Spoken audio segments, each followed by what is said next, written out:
അപ്പോൾ പ്രിയപ്പെട്ട പ്രേക്ഷകരെ, നമ്മൾ മ്യൂസിയത്തിലാണുള്ളത്. ഇവിടെ ഇങ്ങനൊരു ഐറ്റം ഉണ്ട്. ഇത് പ്രേക്ഷകർ കാണിച്ചില്ല. ഇത് എന്താണെന്ന് വെച്ച് കഴിഞ്ഞാൽ നമ്മുടെ പയറില്ലേ, പയറ് മുളപ്പിച്ചതാണ്. നമ്മൾ സാധാരണ ഡയറ്റീഷ്യന്മാരൊക്കെ പറയും പയറ് മുളപ്പിച്ചത് കഴിച്ചാൽ കുറച്ചുകൂടി പ്രോട്ടീൻ വരും എന്നൊക്കെ പറയും. നമ്മൾ ഇവർക്ക് കുറച്ച് പ്രോട്ടീൻ കൊടുക്കാൻ തീരുമാനിച്ചു. പിടിച്ചോട്ടെ. ഈ ഈസ്റ്ററിന്റെ സന്ദേശം എന്ന് പറയുന്നത് 5 അപ്പം കൊണ്ട് വേണമെങ്കിൽ 5000 പേരെ ഊട്ടാന്നുള്ളതാണ്. ഞാനിതുകൊണ്ട് ഇവരെ മുഴുവൻ ഊട്ടും. വൈഷ്ണ, കുറച്ച് പ്രോട്ടീൻ ആവാം രാവിലെ. ആവശ്യത്തിന് പൊളിറ്റിക്കൽ പ്രോട്ടീൻ ഉണ്ടെന്ന് എനിക്കറിയാം. കുറച്ച് ഹെൽത്ത് പ്രോട്ടീൻ കൂടി. മോഹൻ ചേട്ടാ, പ്രോട്ടീൻ ഇച്ചിരി കുറവുണ്ടോ?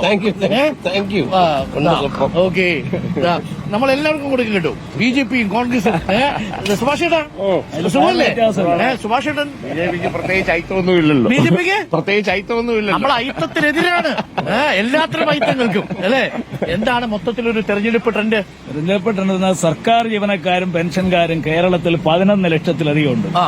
അത് കഴിഞ്ഞ ലോക്കൽ ബോഡീസ് തെരഞ്ഞെടുപ്പിൽ അത് തെളിഞ്ഞതാണ്. ആർക്ക് അനുകൂലമായിരുന്നു അവര്? UDFന് അനുകൂലം. കാരണം പോസ്റ്റൽ വോട്ട് എണ്ണിയപ്പോൾ തന്നെ 65-70% വോട്ടുകളും. പക്ഷേ ഇപ്പോൾ ശമ്പളം ചില കാര്യത്തിൽ കമ്മീഷൻ വെച്ചിട്ടുണ്ടെങ്കിലും വരുന്ന ഗവൺമെന്റ് ചെയ്യുമെന്നാണ് ഇവരല്ല. ഇപ്പോഴും 200 മാസത്തെ ക്ഷാമബത്ത ക്ഷാമാശ്വാസ കുടിശ്ശിക ജീവനക്കാർക്കും പെൻഷൻകാർക്കും ഇപ്പോഴും കൊടുക്കാനുണ്ട്. ജീവനക്കാരും പെൻഷൻകാരും പൂർണ്ണമായും എതിരാണ്. ഓക്കെ, അങ്ങനെ പ്രതീക്ഷയുണ്ട് അല്ലേ? അതെ, നമുക്കപ്പോൾ CPM-ന്റെ ആൾക്കാർ കൂടി എത്തിയിട്ടുണ്ട്. നമുക്ക് അവരുടെ പ്രതികരണം കൂടി എടുക്കണം. അപ്പൊ thank you Vaishna, thank you Vishnu. അപ്പോ എന്താണ് ഇവരൊക്കെ പറയുന്നത്, ശരിയാണോ? ഈ പറയുന്ന ഭരണമാറ്റം ഉണ്ടാവും എന്ന് പറയുന്നു. വട്ടിയൂർക്കാവ് പോയെന്നാ പറയുന്നത് വിഷ്ണു വൈഷ്ണവയൊക്കെ. അതൊക്കെ വെറും പറച്ചിൽ മാത്രമാണെന്ന് നിങ്ങൾക്കും അറിയാം, ഞങ്ങൾക്കും അറിയാം. എനിക്കറിയത്തില്ല. നിങ്ങളാണ് എല്ലാ ദിവസവും പറയുന്നത്. നമ്മളങ്ങനെ പറയും. നമ്മളിപ്പോ വട്ടിയൂർക്കാവ് ആർക്കെങ്കിലും കൊടുക്കാൻ നമുക്ക് പറയാൻ പറ്റൂ. പക്ഷെ വട്ടിയൂർക്കാവ് മത്സരം ഉണ്ടെന്നറിയാം.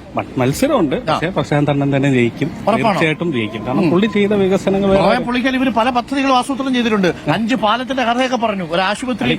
ഇവരെ പരസ്യം കൊണ്ട് നമുക്ക് ജീവിക്കാൻ പറ്റുന്നേ. സ്പോട്ടിഫൈ തുറക്കാൻ പറ്റുന്നില്ല, ഒന്നും തുറക്കാൻ പറ്റുന്നില്ല. കാര്യം എന്തെന്ന് വെച്ചാൽ LDF കുറവൊന്നുമില്ല, ബോർഡ് ഇഷ്ടം പോലെ ഉണ്ട്. പക്ഷെ നമുക്ക് ബുദ്ധിമുട്ടിക്കുന്ന പരസ്യം ഇവര് തന്നെയാണ് കേട്ടോ തരുന്നത്. ബസ്സിൽ വരെ പരസ്യമാണ്. ഇത് ഗ്യാരണ്ടികൾ ഇങ്ങനെ പലതും പറയുന്നുണ്ട്. ഇത് നടക്കൂന്ന് തോന്നുന്നുണ്ട്. ഗ്യാരണ്ടി നടക്കൂലേ?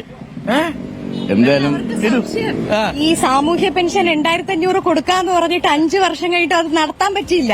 അതുകൊണ്ട് നടത്താൻ പറ്റാത്ത നമ്മളിത് 600 രൂപ 18 മാസത്തെ പെൻഡിങ് ഇട്ടിട്ട് ഇവിടെ ഇറങ്ങിപ്പോയ ആൾക്കാരാണ് ഈ പറയുന്നത്. നിയമസഭാ ചോദ്യത്തിന് നിങ്ങളുടെ വകുപ്പ് മന്ത്രി കൊടുത്ത ഉത്തരം നിയമസഭയിൽ MLAക്ക് കൊടുത്ത ഉത്തരം കേരളത്തിന്റെ മുമ്പിലുണ്ട്. അത് ഞാൻ എടുത്തോണ്ട് അല്ല. ഇപ്പൊ നിങ്ങൾ എത്രയാണ്?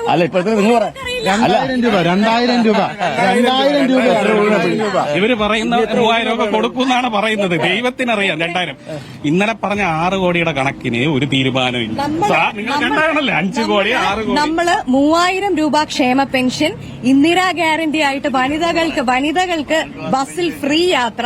പിന്നെന്താ, ഇന്ന് കേരളത്തിന്റെ ഒരു ഏറ്റവും ഗതികേടെന്ന് പറയുന്നത് നമ്മുടെ ആരോഗ്യ മേഖല തകർന്നടിഞ്ഞ് വെന്റിലേറ്ററിലെല്ലാം തെറ്റാണ് പറഞ്ഞത്. ആരോഗ്യ മേഖലയില് നീതി ആയോഗില് 1ാം സ്ഥാനത്ത് നിൽക്കുന്ന ഒരു സംസ്ഥാനത്തെ കുറിച്ചാണ് ഇത്തരത്തിൽ പറയുന്നതെന്നാണ്. 25 ലക്ഷം രൂപയുടെ ഫ്രീ ഇൻഷുറൻസ് കുടുംബത്തിന്. അതായത് ആരോഗ്യ ചികിത്സയുടെ പേരിൽ ഒരു കുടുംബവും കേരളത്തിൽ തകർന്നു പോയി. ഇപ്പം ഇവര് KMSE സേവനം വ്യക്തിപരമായി അനുഭവിച്ച ഞാനാണ്. എനിക്ക് അതിന്റെ മാറ്റങ്ങളുണ്ട്. എന്റെ അച്ഛൻ അസുഖമായിട്ട് കിടന്നപ്പോഴേക്കും ഞാൻ ഓരോ കാര്യങ്ങളിൽ ഇടപെട്ടതാണ്. മെഡിക്കൽ കോളേജ് വളരെയധികം മികച്ചതാണ്. ഇവര് അതിൽ പോയിട്ടുണ്ടോ? ഇവര് പ്രൈവറ്റിൽ പോയിട്ട് മെഡിക്കൽ കോളേജ് കൊള്ളാന്ന് പറഞ്ഞാൽ ഒന്നും ചെയ്യാൻ.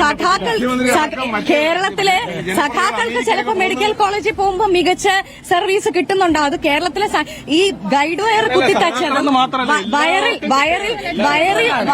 കമ്പനി സെക്രട്ടറിയുടെ ലെറ്റർ ഉള്ളതുകൊണ്ട് അവർക്ക് നല്ല ചികിത്സ കിട്ടുന്നുണ്ടോ? പാർട്ടി സെക്രട്ടറി ലെറ്റർ ഉണ്ടായിരുന്നു മെഡിക്കൽ കോളേജിൽ പോയത്. അല്ലല്ല, നമ്മൾ സ്വന്തമായിട്ട് തന്നെയാണ് OP എടുത്ത് പോയത്. അമേരിക്കയിലല്ലേ ചികിത്സയ്ക്ക് പോകുന്നത്? മുഖ്യമന്ത്രി അടക്കം. അതെന്താ കേരളത്തിലെ ചികിത്സ?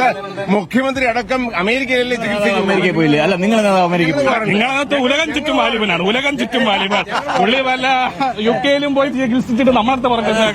നിങ്ങളെ സംബന്ധിച്ചിടത്തോളം ജനങ്ങളെ പറ്റിക്കുന്ന ഒരു സംവിധാനമായിട്ടാണ് മുന്നോട്ട് പോകുന്നത്. പറ്റിക്കാറേ നിങ്ങൾ പറ്റിക്കുന്ന 10 വർഷക്കാലമായിട്ട് കേരളത്തിലെ ജനങ്ങൾ അംഗീകരിച്ച ഒരു ഗവൺമെന്റാണ് ഇവിടെ ഉള്ളത്. അപ്പൊ പറ്റിക്കുന്നെന്ന് പറയരുത്. കോൺഗ്രസ് ആണെങ്കിൽ കനകയിൽ എഴുതി കൊടുക്കുന്ന കുറെ നുണകളുമായിട്ടാണ് രാവിലെ ഇറങ്ങുന്നത്. BJP എന്ത് ചെയ്യുന്നെന്ന് BJPക്കാർക്ക് പോലും അറിയത്തില്ല. അവർ കുറെ പൊള്ളയായ വാഗ്ദാനങ്ങൾ മാത്രമേ അതായത് കേരളത്തിൽ കഴിഞ്ഞ 10 വർഷമായിട്ട് നടന്നുകൊണ്ടിരിക്കുന്നത് PR തകർപ്പാണ്. വയനാട്ടിൽ പിരിച്ച ഫണ്ട് എവിടെയെന്നുള്ള കൃത്യമായ ഒരു ഉത്തരം ആദ്യം അവർ പറഞ്ഞാൽ മതി. വയനാട് ഫണ്ടിന്റെ കണക്കൊക്കെ കൃത്യമായിട്ട് ഇന്നലെ ജനങ്ങൾക്ക് മുമ്പിലേക്ക് വെച്ചിട്ടുണ്ട്. കോടി കൊടുത്തു. ഡിവൈഎഫ്ഐ 20 കോടി കൊടുത്തു. ഈ രക്തസാക്ഷികളായ സഖാക്കളുടെ പേരിൽ വരെ പിരിവ് നടത്തി അവിടുത്തെ MLA-ക്കെതിരെ ഇപ്പൊ CPM-ന്റെ പഴയ നേതാവ്, എന്റെ ഭർത്താവിന്റെ വീടിരിക്കുന്ന സ്ഥലമാണ് പയ്യന്നൂര്, അവിടെ മത്സരിക്കുകയാണ്. ഉന്നതനായ കോൺഗ്രസ് നേതാവെന്ന് ഇവർ അവകാശപ്പെടുന്ന കരുണാകരന്റെ പേരിൽ ഫണ്ട് പിരിച്ച് പുട്ടടിച്ചവരാണ് ഇവര്. കരുണാകരന്റെ മകൾക്ക് അല്ലല്ല, അതിനുള്ള ഉത്തരം ഞാൻ പറയാം. ലീഡറിന്റെ ഫൗണ്ടേഷന്റെ ഭാഗമായിട്ട് മരിക്കുന്ന സമയം വരെ നിന്ന ആളാണ് എന്റെ ഭർത്താവിന്റെ അച്ഛൻ. ലീഡറുടെ മനസാക്ഷി എന്ന് അറിയപ്പെട്ടിരുന്ന ഒരാളാണ്. എന്റെ സ്മാരകത്തിനെ കുറിച്ചാണ് പറയുന്നത്. പത്മജ വേണുഗോപാലിന് ആക്ഷേപം വന്ന എപ്പോഴാണ്? അപ്പുറം പോയപ്പോഴാണ്. ചാണകത്തെ ചവിട്ടിയപ്പോഴാണ്. അല്ല, ഏത് കൂടാരത്തിൽ പോയാലും നിങ്ങളുടെ പ്രസക്തനായ ആന്റണിയുടെ മകൻ ഇപ്പൊ എവിടെയാണ്? നിങ്ങളുടെ മുൻ MLA ഇപ്പൊ എവിടെയാണ്? നിങ്ങളുടെ മുൻ MLA ഇപ്പൊ എവിടെയാണ്? ഉമ്മൻചാണ്ടിയുടെ മരുമകൻ CPI-യുടെ MLA ആയിരുന്ന ഇവരിപ്പോ MLA ആയിരുന്നു. കഴിഞ്ഞ ദിവസം BJP-യുടെ മുൻ സംസ്ഥാന അധ്യക്ഷൻ പറഞ്ഞ സുരേന്ദ്രൻ പറഞ്ഞത് അവർക്ക് 35 സീറ്റുണ്ടെങ്കിൽ സുഖമായിട്ട് കേരളം ഭരിക്കുമെന്നാണ്. അത് അതെന്താണ്? അല്ല അങ്ങനെയല്ല. വ്യക്തമായിട്ട് അങ്ങനെയാണ് പറഞ്ഞത്. ഒരു കാര്യം, ഈ കോൺഗ്രസിന്റെ ആൾക്കാരില്ല ഈ കൈപ്പത്ത് ചിഹ്നത്തിൽ വിജയിച്ചതിന് ശേഷം അതേ നിലയിൽ തന്നെ നിൽക്കും എന്ന് നിങ്ങൾക്ക് ഉറപ്പുണ്ടോ? ഗോവയിലെ അവസ്ഥ എന്തായിരുന്നു? തൃശ്ശൂർ ഏതോരും പഞ്ചായത്ത് മാറി. എന്റെ ചേട്ടാ തിരുവനന്തപുരത്തിനും കണ്ണൂരിനും ഇടയിൽ PB വരെ നിറഞ്ഞിരിക്കുന്ന ആൾക്കാർക്ക് പലതും പറയാം. നിങ്ങൾ ആദ്യം ഇന്ത്യയിലേക്കൊന്ന് പടർന്ന് പന്തലിക്കും. ഇന്ത്യയിലേക്ക് പടരാൻ വേണ്ടിയാണ് ഈ കേരളമാണ് നമുക്ക് ബദലായി നിൽക്കുന്നത്. ഈ രാജ്യത്ത് ഏത് കാര്യം എടുത്ത് പരിശോധിച്ചാലും കേരളമാണ് ഒന്നാമതായി നിൽക്കുന്നത്. അതായത് കഴിഞ്ഞ 10 വർഷമായിട്ട് കേരളത്തിലെ ജനങ്ങളെ ഇപ്പൊ കോവിഡ് കാലത്ത് 550 രൂപയുടെ PPE കിറ്റ് 1550 രൂപ. കാസർഗോഡ് അല്ല, കർണാടകയിലെ കണക്ക് വരും. ലോകത്ത് തന്നെ ഏറ്റവും നന്നായി കോവിഡിനെ പ്രതിരോധിച്ച ഒരു സംസ്ഥാനം കേരളമാണെന്നാണ് മരണക്കണക്ക് വരെ ഇവർ പുറത്തുവിട്ടത് കോടതി നിർദ്ദേശം വന്നതിന് ശേഷമാണ്.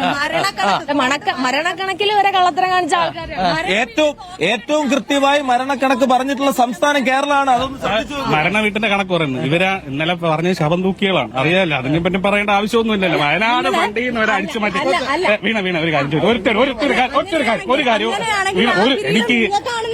എനിക്ക് യഥാർത്ഥത്തിൽ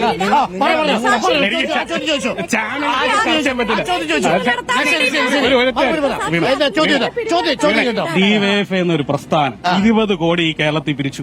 കോൺഗ്രസ് വെറും 5 കോടിയെ പറ്റത്തുള്ളൂ. ഞാൻ പറയാം.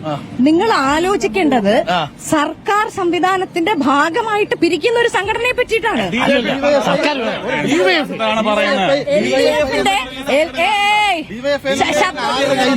ആരുടെ കയ്യിൽ നിന്നും ഏത് പ്രശ്നമറിയോ വീണ? ഡിവൈഎഫ്ഐ പിരിച്ചിട്ടില്ല. ആപ്പ് എവിടെയാണ്? നിങ്ങളുടെ ആപ്പ് ഇപ്പൊ എവിടെയാണ്? നമ്മുടെ ആപ്പും എല്ലാ സാധനങ്ങളും ഉണ്ട്. അതിന്റെ കണക്കെല്ലാം ഇന്നലെ കൃത്യമായി. ഈ പൈസ പോലും കൈകാര്യം തെറ്റാത്തവർക്ക് 200 കോടി ബഡ്ജറ്റ് എങ്ങനെ കൈകാര്യം ചെയ്യാൻ പോകണം? ഒന്ന് പറഞ്ഞിലേക്ക് തരൂ. ഈ ഒരു സംസ്ഥാനത്തിന് ശരി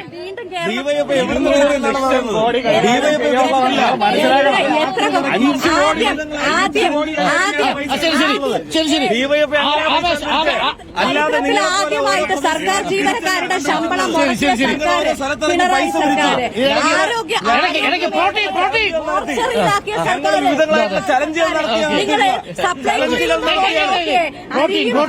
പ്രോട്ടീൻ